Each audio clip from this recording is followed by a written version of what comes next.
I couldn't stop staring at the floral arrangement on my kitchen counter. The vibrant colors and sweet fragrance filled the air, a stark contrast to the sinking feeling in the pit of my stomach. It was my 65th birthday, but instead of feeling joyful, I felt a familiar sense of dread. "Happy birthday, Mom!" Ethan's voice rang through the phone, warm and cheerful.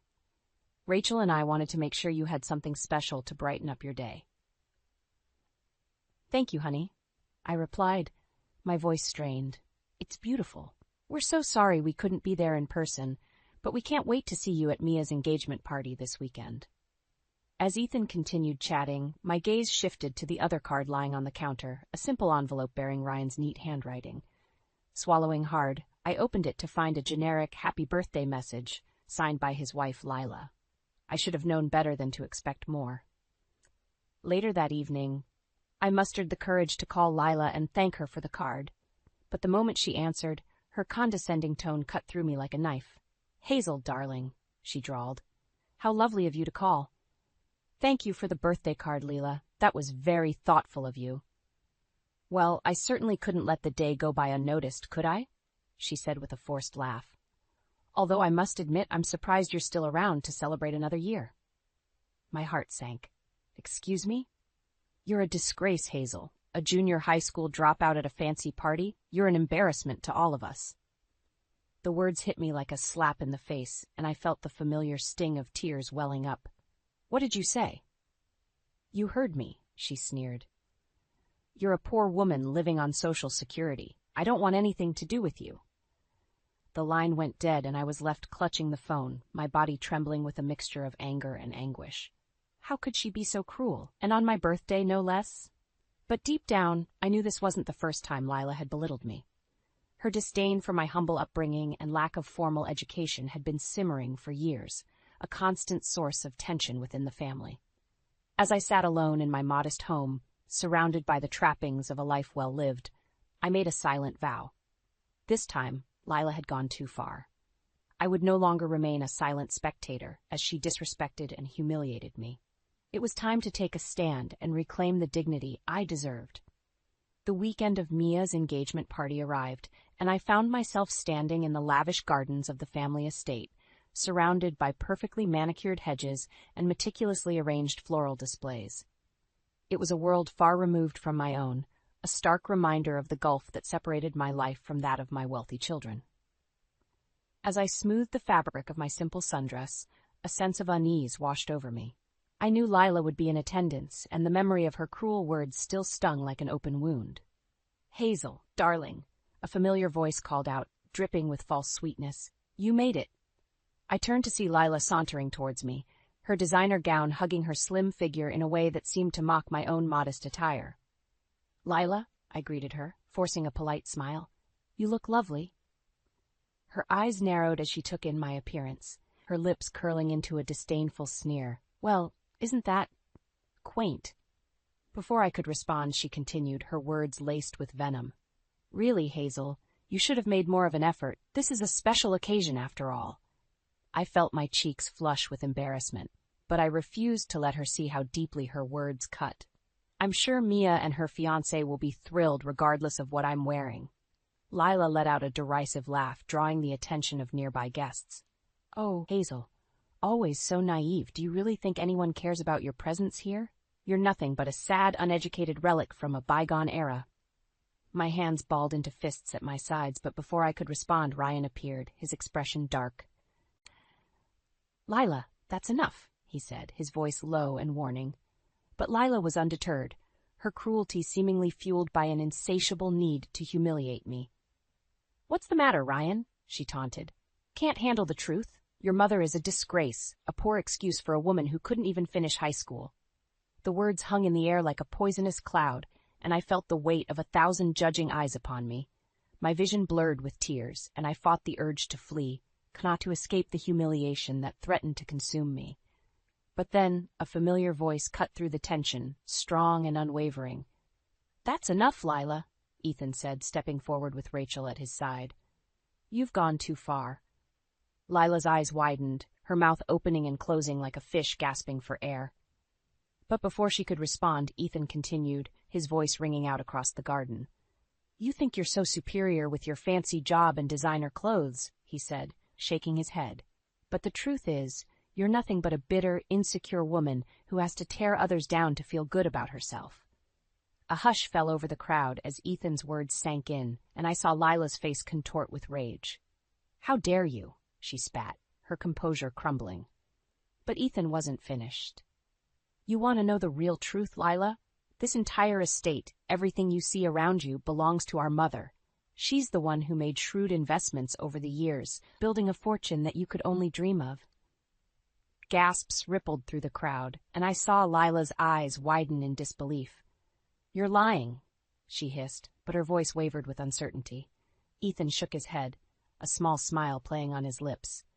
Believe what you want, Lila, but the truth is out, and it's time you showed my mother the respect she deserves. As the guests erupted into murmurs, I felt a weight lift from my shoulders, replaced by a surge of pride and vindication. For too long, I had allowed Lila's cruelty to diminish me, but no more. This was my moment, and I would savor every second of it. The murmurs and whispers that followed Ethan's revelation seemed to fade into the background, as I watched Lila's face contort with a mixture of rage and disbelief.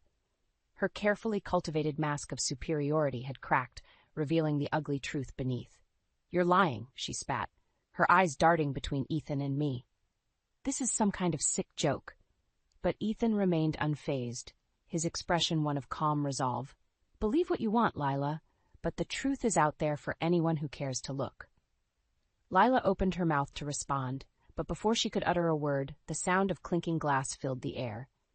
All eyes turned towards the raised platform where Mia's fiancé, Jake, stood, a champagne flute in his hand. If I could have everyone's attention, please, he called out, his voice carrying across the hushed crowd. As the guests fell silent, Jake's gaze swept over the assembled group, finally settling on Lila. A small smile played on his lips as he raised his glass in a mock toast. I'd like to propose a toast, he said, his tone dripping with sarcasm, to Lila, the epitome of grace and humility. A ripple of laughter spread through the crowd, and I saw Lila's face flush with embarrassment. After all, Jake continued, what could be more admirable than a woman who takes such pride in belittling and humiliating others, especially those who have sacrificed so much for her own comfort and privilege? The words hung in the air, sharp and pointed, and I felt a surge of satisfaction as Lila shifted uncomfortably, her eyes downcast. To Lila, Jake said, raising his glass higher, may her arrogance and cruelty serve as a reminder to us all of the kind of person we should strive never to become. A chorus of laughter and scattered applause filled the air, and I couldn't help but join in, reveling in the sweet taste of vindication. But Lila wasn't one to accept defeat gracefully. With a snarl of rage, she snatched a champagne flute from a nearby tray and hurled it towards Jake, the glass shattering against the platform in a shower of sparkling shards. Gasps of shock rippled through the crowd, and I felt Ryan's hand on my arm, steadying me. How dare you? Leela shrieked, her voice shrill and unhinged. You're all pathetic, groveling at the feet of this uneducated nobody. Her gaze fell on me, her eyes burning with hatred. You think you've won, Hazel? You think you're better than me? You're nothing but a poor, sad excuse for a mother, and I pity your children for having to endure your presence in their lives. The words cut deep, reigniting the familiar sting of shame and inadequacy that Lila had so expertly cultivated over the years. But this time, something was different. This time I felt a newfound strength, a resolve that had been forged in the fires of her cruelty. Squaring my shoulders, I stepped forward, my gaze locked with hers. You're right, Lila, I said, my voice steady and unwavering. I may not have had the same educational opportunities as you, but I've learned something far more valuable, the importance of kindness, humility, and respect for others. Lila scoffed, but I pressed on, emboldened by the supportive murmurs of the crowd. You see, true wealth isn't measured by the size of your bank account or the designer labels you wear. It's measured by the quality of your character, the depth of your compassion, and the legacy you leave behind. I paused, letting the weight of my words sink in. And in that regard, Lila, you are the poorest of us all. A hush fell over the garden, broken only by the sound of Lila's ragged breathing. For a moment, I thought she might lash out again, but then her shoulders slumped, and she turned on her heel, disappearing into the crowd without another word. As the guests erupted into applause, I felt a sense of victory wash over me. The battle had been won, and for the first time in my life, I had emerged victorious against the woman who had tormented me for so long. The aftermath of Lila's public humiliation hung heavy in the air, like a thick fog that refused to dissipate. As the guests slowly dispersed, murmuring amongst themselves, I found myself surrounded by a small cluster of family members, their expressions ranging from shock to admiration. "Mom, I'm so sorry," Ryan said, his brow furrowed with concern. "I had no idea Lila was capable of such cruelty." I offered him a gentle smile, reaching out to squeeze his hand. "It's not your fault, dear. Lila has always had a way of hiding her true colors." Ethan stepped forward, his arm draped protectively around Rachel's shoulders. "You handled that situation with such grace and dignity, Mom. I'm proud of you." "Thank you, son," I replied, my heart swelling with gratitude. "But I couldn't have done it without your support." As the others chimed in with words of encouragement and praise, a familiar figure emerged from the crowd, her face etched with a mixture of shame and resolve. "Lila," Ryan said, his voice laced with a combination of sadness and anger. "What you did was inexcusable." Lila flinched, her gaze dropping to the ground. "I know," she murmured, her voice barely audible. "And I'm sorry." The words seemed to hang in the air, their sincerity questionable. But before anyone could respond, Lila lifted her head, her eyes meeting mine with a newfound determination. "Hazel, I owe you a profound apology," she said, her tone surprisingly steady. "For years I've treated you with disrespect and cruelty, and I can't begin to justify my actions." She paused, taking a deep breath. "The truth is, I was jealous of you, of the love and admiration your children have for you, of the strength and resilience you've shown in the face of adversity. I allowed my own insecurities and pettiness to blind me to the remarkable woman you truly are." I blinked, taken aback by the unexpected honesty in her words. But before I could respond, Lila continued, her voice growing stronger with each syllable. "Today, you showed me what true dignity and courage look like, and I was humbled by your grace under fire.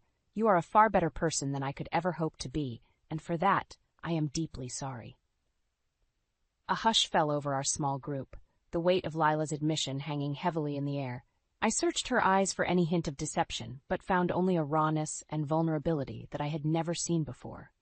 Finally, I nodded, offering her a small, tentative smile. "Thank you, Lila. Your words mean a lot to me." Lila returned the nod, her shoulders sagging with what seemed like relief. But before she could say anything else, Ryan stepped forward, his expression grim. "Lila, I appreciate your apology, but words aren't enough," he said, his voice heavy with emotion. "Your actions today, your cruelty towards my mother, were unforgivable." Lila's eyes widened, her mouth opening to protest, but Ryan held up a hand, silencing her.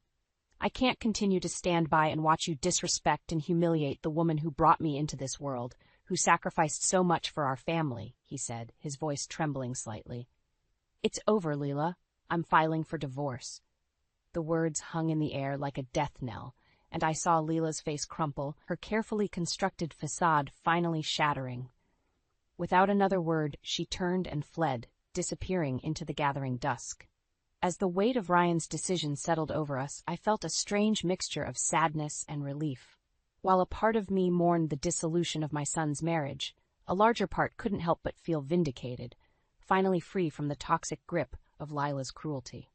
Reaching out, I pulled Ryan into a tight embrace, whispering words of love and support into his ear. In that moment, I knew that no matter what challenges lay ahead, our family would face them together, united and unbreakable. In the days that followed Mia's disastrous engagement party, a palpable tension hung over the family like a thick fog. The once pristine estate felt tainted, its grandeur overshadowed by the weight of Lila's actions and the aftermath of her public humiliation. As I sat in the quiet solitude of my modest home sipping a cup of tea, I found myself replaying the events of that fateful day over and over in my mind. The look of anguish on Ryan's face as he declared his intention to divorce Lila was seared into my memory, a painful reminder of the collateral damage inflicted by her cruelty. A gentle knock at the door jolted me from my reverie, and I rose to answer it, my heart fluttering with a mixture of anticipation and trepidation. Ryan, I breathed, taking in the sight of my eldest son standing on my doorstep, a duffel bag slung over his shoulder. He offered me a weary smile, his eyes rimmed with fatigue. "Hey, Mom, can I come in?" "Of course, honey," I replied, stepping aside to usher him into the familiar warmth of my living room. As Ryan sank onto the well-worn couch, I studied him carefully, noting the lines of worry etched into his face. It was clear that the events of the past few days had taken a toll on him, both emotionally and physically. "I couldn't stay there," he said finally, his voice barely above a whisper. "Not after everything that happened." I nodded, understanding the weight of his words. The estate, once a symbol of our family's prosperity, had become a haunting reminder of Lila's viciousness and the fractures she had created within our once tight-knit clan. "You did the right thing, Ryan," I said, reaching out to squeeze his hand reassuringly. "Lila's behavior was unacceptable, and you deserve better." Ryan's eyes glistened with unshed tears, and he nodded, swallowing hard. I never thought it would come to this, you know? I loved her, Mom. Despite everything, a part of me still does." My heart ached for him, for the pain and heartbreak that he was enduring. As a mother, all I wanted was to shield him from the cruelties of the world, to protect him from the kind of hurt that Lila had inflicted upon us all. "I know, sweetheart," I murmured, pulling him into a gentle embrace. "But sometimes love isn't enough. Sometimes we have to put our own well-being first, even if it means walking away from someone who can't treat us with the respect and kindness we deserve." Ryan nodded, his body trembling slightly as he fought back tears. In that moment, I saw not the successful businessman or the doting husband he had once been, but a little boy in need of his mother's comfort and guidance. As we sat together, enveloped in the quiet stillness of my living room, I felt a renewed sense of purpose wash over me. This was my chance to be the rock that my son needed, to provide him with the unwavering support and love that had been so sorely lacking in his marriage. Over the next few weeks, Ryan slowly began to rebuild his life, piece by piece. He threw himself into his work, channeling his energy and focus into projects that had once taken a backseat to Lila's demands and expectations. And through it all, I was there, a constant presence by his side, offering a listening ear and a shoulder to lean on whenever he needed it. Meanwhile, the rift between Lila and the rest of the family only seemed to widen. Ethan and Rachel made it clear that they stood firmly in my corner, their loyalty unwavering in the face of Lila's transgressions. Even Mia, who had once idolized her glamorous aunt, began to see her in a new light. Her youthful admiration replaced by a simmering resentment for the way Lila had treated her beloved grandmother. As for Lila herself, she retreated into the shadows, her once vibrant presence reduced to a mere whisper on the fringes of our family gatherings. Occasionally I would catch a glimpse of her, her eyes downcast and her shoulders slumped, a far cry from the haughty woman who had once ruled over us all with an iron fist. And in those fleeting moments, I couldn't help but feel a twinge of pity for her, a reminder that even the most vile of actions often stem from a place of deep insecurity and pain. But as the months passed, that pity gradually gave way to a sense of triumph and vindication. For too long, I had allowed Lila's cruelty to dictate the narrative of my life, to diminish my sense of self-worth and the love I shared with my children and grandchildren. Now, however, the tables had turned. Lila's mask had been ripped away, exposing the ugliness that lay beneath, and I had emerged from the ashes of her resentment stronger and more resilient than ever before. As I looked towards the future, I knew that there would be challenges and obstacles to overcome, but I also knew that I would face them head-on, surrounded by the unwavering love and support of my family, the true measure of wealth that Lila could never hope to understand. In the months that followed, life seemed to settle into a new rhythm, one that no longer included Lila's toxic presence. Ryan had officially filed for divorce, severing the final ties that bound him to his former wife's cruelty. As for me, I found solace in the newfound closeness with my sons and their families. Ethan and Rachel were constant fixtures in my life, their love and support a balm for the wounds inflicted by Lila's vicious words. Even Mia, once so enamored with her glamorous aunt, had grown to see the true depth of Lila's ugliness. She now regarded me with a newfound respect and admiration, her youthful infatuation replaced by a genuine appreciation for the strength and resilience I had shown in the face of adversity. It was during one of our weekly family dinners that I first caught wind of the rumors swirling around Lila's professional life. Ethan, ever the protective son, had been keeping a watchful eye on her movements, determined to ensure she faced the consequences of her actions. "Word around the office is that Lila's been demoted," he said, his voice low and conspiratorial. "Apparently her little stunt at Mia's engagement party didn't go over too well with the higher-ups." I felt a pang of satisfaction at the news, but quickly pushed it aside, unwilling to stoop to Lila's level of pettiness. "I see," I replied, keeping my tone neutral. "Well, actions do have consequences." Ethan nodded, a hint of a smile playing on his lips. "That's not all. I've heard whispers about some financial troubles, too. Seems like her lavish lifestyle might have caught up with her." A part of me wanted to revel in Lila's downfall, to savor the sweet taste of revenge. But another, more rational part reminded me that such thoughts were unbecoming, a reflection of the very bitterness that had once consumed Lila herself. As the weeks passed, the rumors only seemed to intensify. Lila's once pristine reputation was quickly unraveling, her fall from grace fueled by her own hubris and arrogance. It was during one of my weekly visits to the local grocery store that I caught my first glimpse of her in months. She was standing in the checkout line, her hair disheveled and her clothing rumpled, a far cry from the polished image she had once so carefully cultivated. For a moment our eyes met, and I saw a flicker of something in her gaze, shame perhaps, or regret. But as quickly as it appeared, it was gone, replaced by a familiar mask of defiance. I nodded curtly in her direction, offering a small, tight-lipped smile before turning away. In that moment, I realized that I no longer harbored any ill will towards Lila. Her actions had spoken for themselves, and the consequences she now faced were of her own making. As I made my way home, my mind couldn't help but wander back to that brief encounter. I thought of the lavish lifestyle Lila had once enjoyed, the designer clothes and expensive cars that had once been the trappings of her success. And yet, in the end, it was all a facade, a carefully constructed illusion that had crumbled under the weight of her own hubris and cruelty. It was a sobering reminder that true wealth lies not in material possessions or social status, but in the quality of one's character and the depth of the relationships we cultivate with those around us.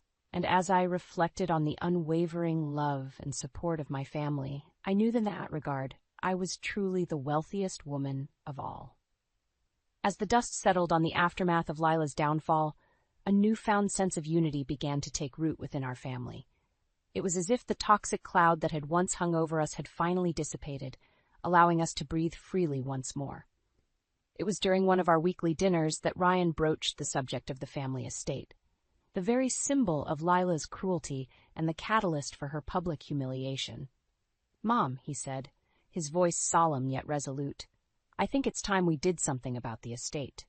I felt a flicker of apprehension at his words, the memories of that fateful day still fresh in my mind.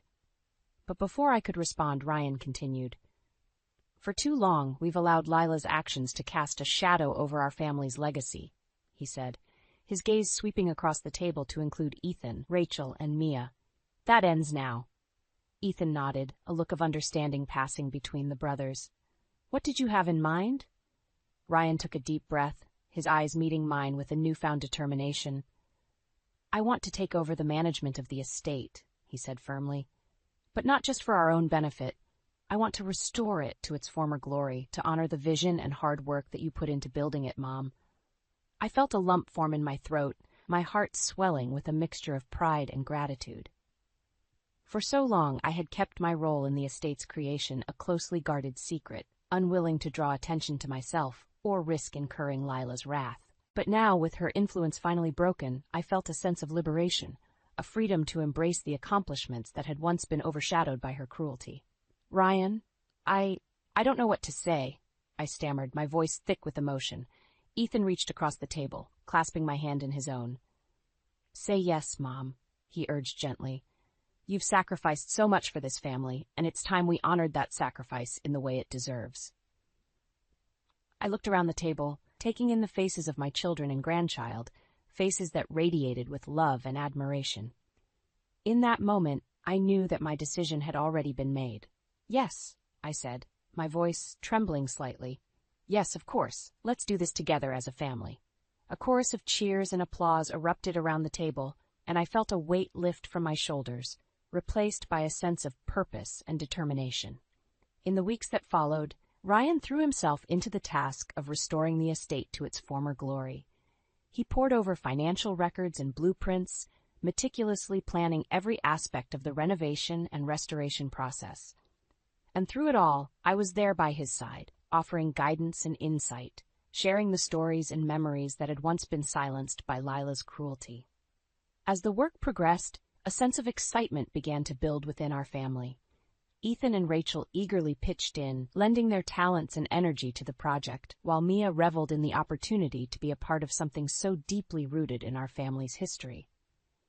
It was during one of our weekly planning sessions that Ryan made a suggestion that took me by surprise. "Mom," he said, his eyes shining with a mix of pride and determination, "I think it's time we set the record straight." I furrowed my brow, unsure of his meaning. "What do you mean?" Ryan leaned forward, his gaze intense and unwavering. "I want to hold a press conference, a public event where we can share the true story of this estate. Your story." My heart skipped a beat, a flicker of apprehension flickering within me. For so long, I had shied away from the spotlight, content to let my contributions go unnoticed. But as I looked around the room, taking in the faces of my loved ones, I realized that their support and belief in me were stronger than any fear or insecurity I might harbor. "Okay," I said, nodding slowly. "Let's do it."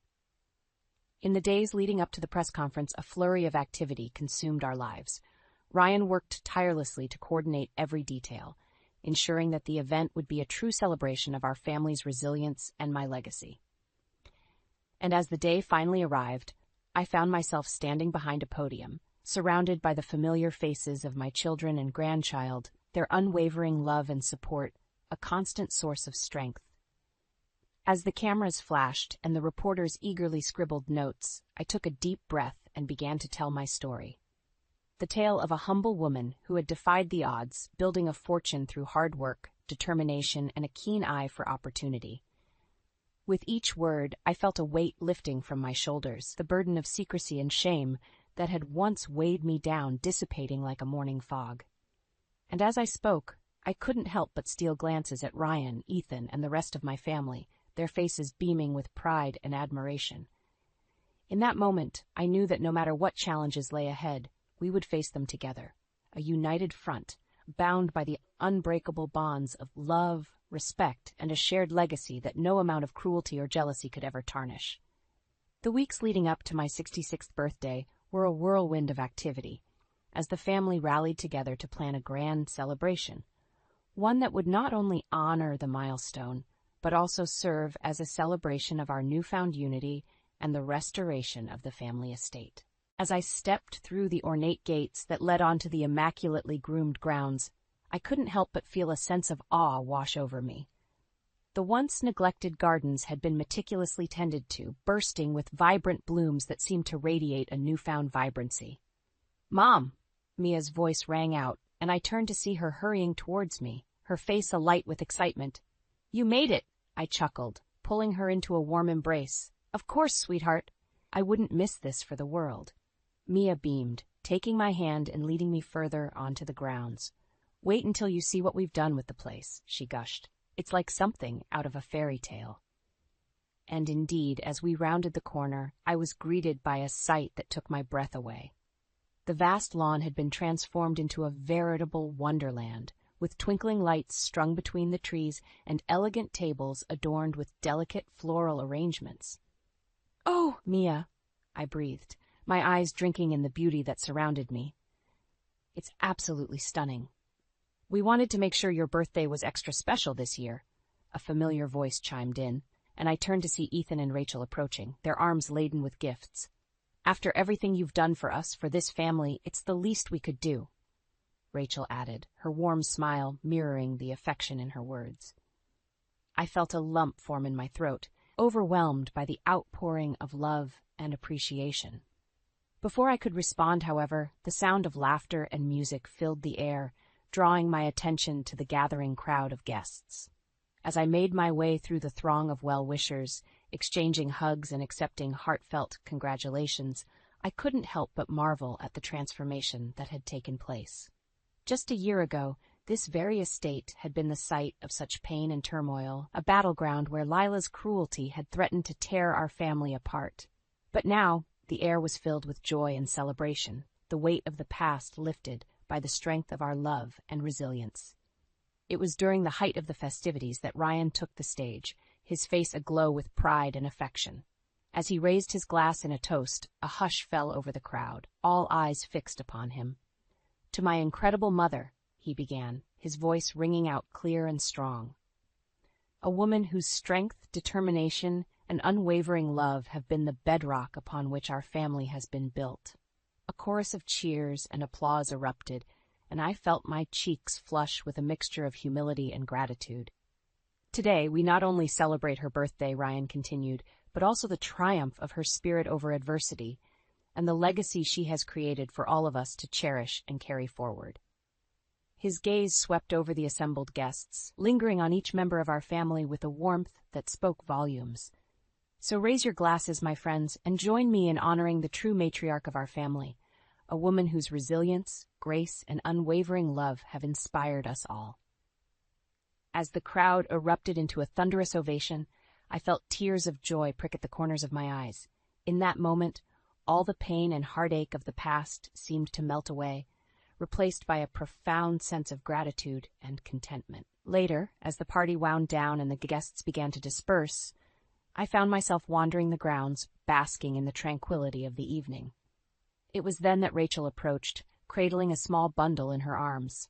"Mom," she said softly, her eyes shining with a mix of joy and pride, "I'd like you to meet your newest grandchild." As I peered down at the tiny face nestled against Rachel's chest, a wave of emotion washed over me. This precious new life, a symbol of hope and renewal, was a testament to the enduring strength of our family, a strength that had been forged in the fires of adversity and tempered by the bonds of unconditional love. Reaching out, I gently traced the curve of the baby's cheek, marveling at the soft perfection of their skin. "Hello, little one," I murmured, my voice thick with emotion. "Welcome to the family." In that moment, as I held my grandchild close, surrounded by the love and warmth of my family, I knew that no matter what challenges lay ahead, we would face them together, united, resilient, and unbreakable. For in the end, that was the true legacy I hoped to leave behind, not one of material wealth or fleeting success, but of love, courage, and the unwavering belief that even in the darkest of times, the light of hope and redemption can never be extinguished.